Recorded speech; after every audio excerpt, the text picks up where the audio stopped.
হতাশা মাদক দিয়ে দূর হয় না। হতাশা দূর হবে, বলে দিব, তিনটা জিনিস, মাত্র তিনটা। কয়টা ভাই? এক, 5 ওয়াক্ত নামাজ। এক কি? নামাজে আপনি অজু করে সেজদা দেন, ইনশাল্লাহ আপনার মনে প্রশান্তি না আসলে আমাকে এসে বলেন যে আসে না। চোখের পানি, মনের আবেগ যা আছে আপনার ভিতরে, কষ্ট, দুঃখ, যন্ত্রণা, সব আল্লাহকে ঢেলে দিবেন ইনশাল্লাহ। নিজের আবেগ ধরে রাখবেন এখানে, আপনি আল্লাহর জন্য ঢেলে দিবেন। মানুষকে আবেগ দেখা কি লাভ? মানুষ আপনার চোখের পানির মর্ম বুঝবে? মানুষ কি মানুষের চোখের পানির মর্ম বুঝে? আপনার পিতা যদি মারা যায়, আমার কাছে এসে দোয়া চান কান্নাকাটি করে, আমি দোয়া করতে পারবো, কিন্তু আমি কিন্তু আপনার ফিলিংসটা বুঝতে পারবো না। আপনার অনুভূতি কে বুঝতে পারবেন? আল্লাহ পাক আপনার ঘাড়ের রগের চেয়েও কাছে আছেন। সুবহানাল্লাহ, সুবহান আল্লাহ পাক ঘাড়ের রগের চেয়ে কাছে আছে।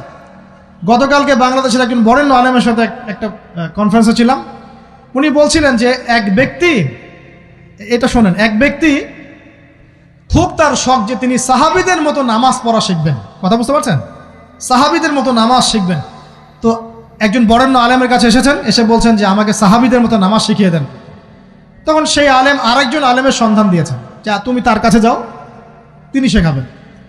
তো সেই ব্যক্তি একটু অবাক হয়েছেন, কারণ যাকে প্রশ্ন করেছিলেন তিনি অনেক বড় মুহাদ্দিস, আর যার কাছে পাঠানো হচ্ছে তিনি অত বড় মুহাদ্দিস নন, কিন্তু আবেদ, আমল করেন। তাকে গিয়ে বলছেন উনি আমাকে পাঠিয়েছেন সাহাবীওয়ালা নামাজ শিখিয়ে দেন। তখন তিনি বলছেন ঠিক আছে, সুন্দর করে অজু করে আসো, সুন্দর করে অজু করে আসো। অজু করার সময় খালি খেয়াল রাখবা যে আমি অজু করছি শুধু আল্লাহর সন্তুষ্টির জন্য। কি খেয়াল রাখবেন? অজু করছি শুধু আল্লাহকে রাজি খুশি করার জন্য অজু করছে, আর কোনো উদ্দেশ্য নাই আমার। অজু করতে যাচ্ছে, তিনি আবার বলছেন দাঁড়াও, শুধু আল্লাহকে রাজি খুশি করার জন্য অজু করো। আবার শুরু করছেন, আবার বলছেন শোনো, শুধু আল্লাহকে রাজি খুশি করার জন্য অজু করো। এভাবে বলতেই আছেন। নামাজে দাঁড়িয়েছেন, দাঁড়ানোর আগে বলছেন শোনো, শুধু আল্লাহকে রাজি খুশি করার জন্য নামাজ পড়ো।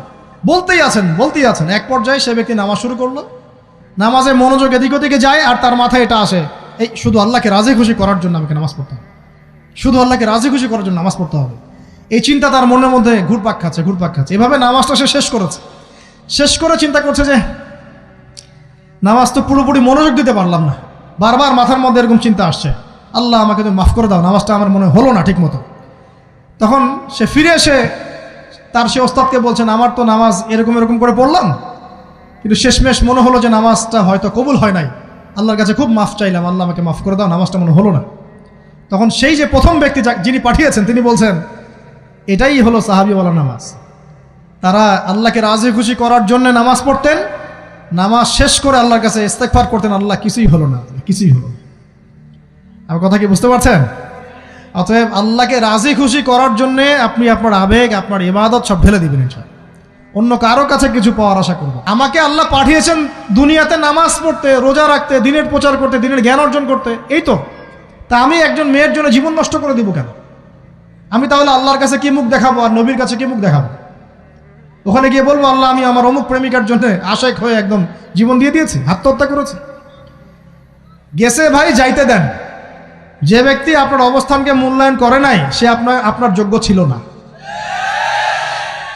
এখন আপনি কি করবেন? নিজের অবস্থান উন্নত করেন, আপনার পিছনে লাইন ধরে ঘুরবে ইনশাআল্লাহ।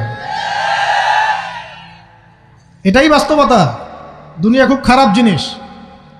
মানুষের অবস্থানকে মূল্যায়ন করে, মানুষের অবস্থানকেই মূল্যায়ন করে, কিন্তু আল্লাহ রাব্বুল আলামিন আপনাকে সর্বাবস্থায় ভালোবাসেন। আলহামদুলিল্লাহ। এই যে আমরা এখন অনেক পাপ করছি না, আল্লাহ কি আমাদেরকে আযাব দিয়ে ধ্বংস করে দিয়েছেন? আল্লাহ পাক এখনো আমাদেরকে ভালোবাসেন, রহম করেন, আল্লাহ পাক অপেক্ষা করছেন কখন তওবা করবে, আমি তওবা কবুল করব। এই কখন আমার বান্দা খালি একবার বলে আস্তাগফিরুল্লাহ, আল্লাহ পাক সাথে সাথে মাফ করে দেবেন ইনশাআল্লাহ। আর সেই আল্লাহকে ভুলে আপনি কার পিছনে ছুটছেন? আমরা কিন্তু নিয়াত করতে পারি ভাই যে আমরা যারা ওয়াজ শুনলাম জীবনে কোনোদিন সিগারেটে হাত দিব না ইনশাআল্লাহ। রাজি আছি ভাই? অন্য বড় বড় জিনিস তো বহুত দূরের কথা। আচ্ছা, অনেকে রাজি হয় নাই কেন? আপনারা কি অলরেডি আসক্ত?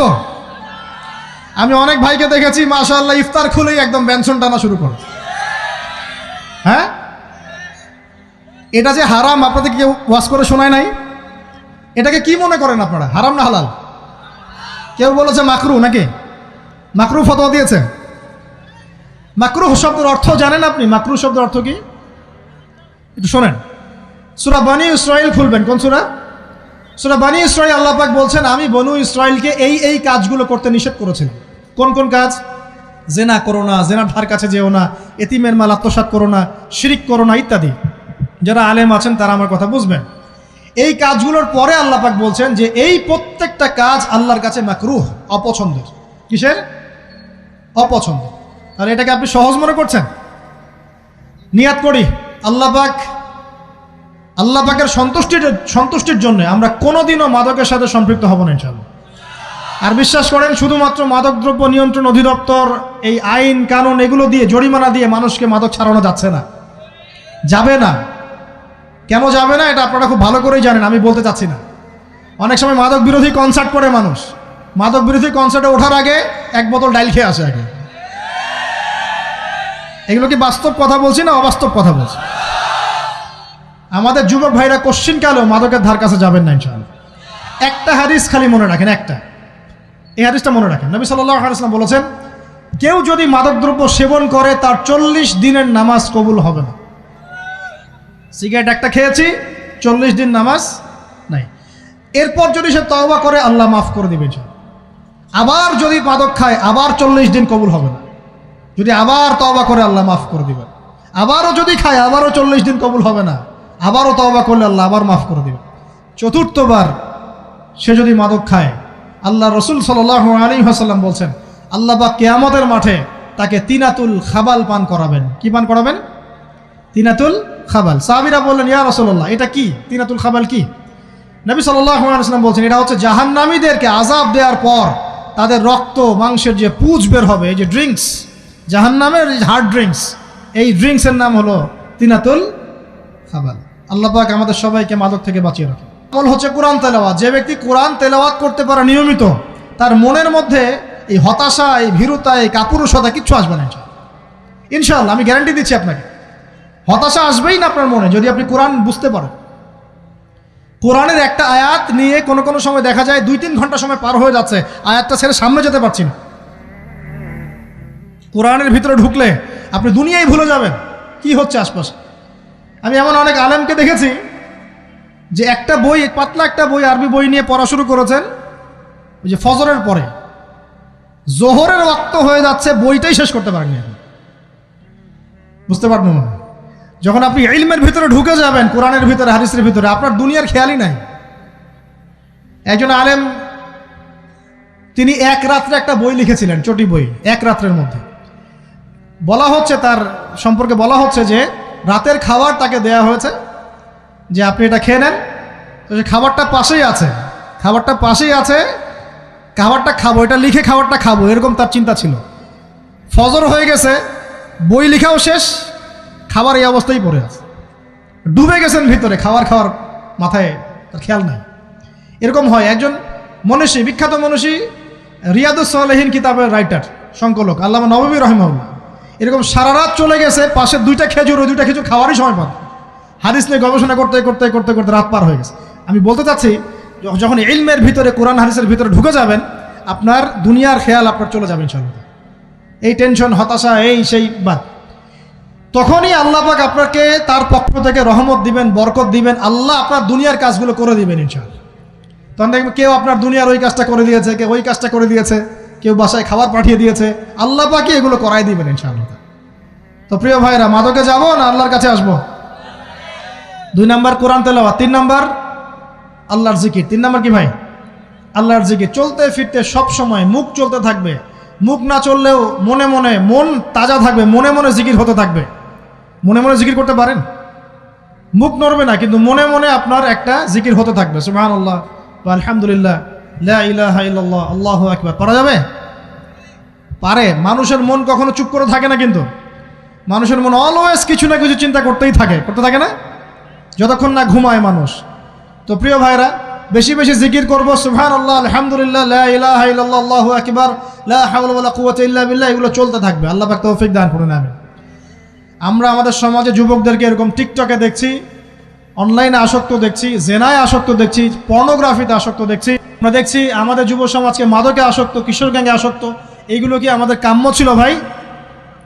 আমাদের কাম্য ছিল?